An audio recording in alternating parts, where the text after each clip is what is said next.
up and win a giant prize. 9 rolls and a score of 300 wins a jumbo prize for the VAT19 fan you're playing for. Our bowlers are ready. Now let's see which of these lucky fans will win a prize.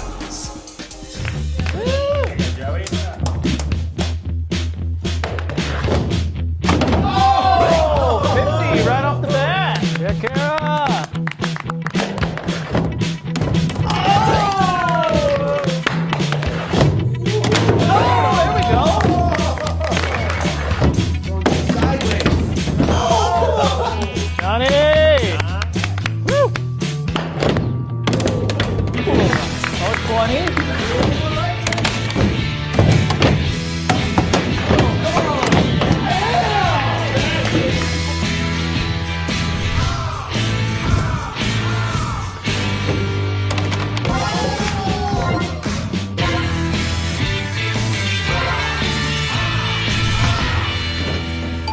Joey and Kara, you guys both scored above 300, which means you both won a prize for the fans you were playing for. Joey, as our winner today, why don't you get first pick? I'm gonna go with the giant inflatable beach ball. Ooh, I like it. Pretty fun. Kara, as our runner-up, you want to pick out a prize too? Yeah, I'm gonna go with the gummy bear chair. Comfortable, elegant, I like it. Okay guys, thanks for watching, and remember, you can pick out your own prize at our online store when you shop for Jumbo Fun at VAT19.com.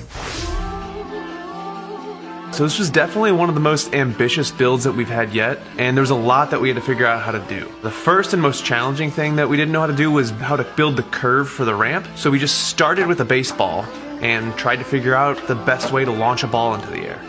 After that, we cut some boards to frame our full-sized ramp, and then we had to figure out how to bend a large piece of plywood to go along that curve.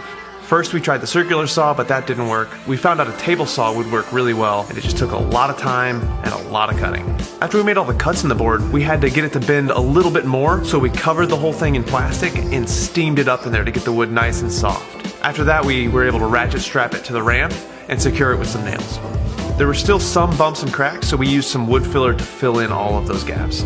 The next most challenging thing was to figure out the target. Now we had to measure out the hole sizes and make sure all the bowling balls would fit and how many holes we could fit on the target to make it still feel like the game we wanted it to be. We started with a cardboard template, and then after that we traced all the holes onto a big piece of plywood and cut them out.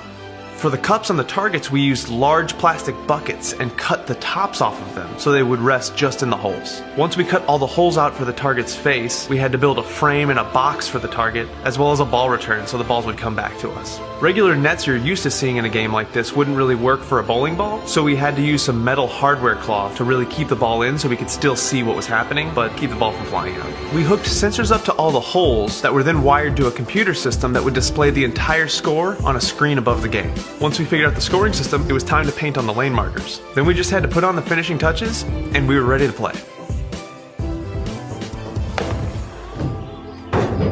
Yeah! Right in the hole! Dang. Where'd the ball go? Oh. It's back! VAT19.com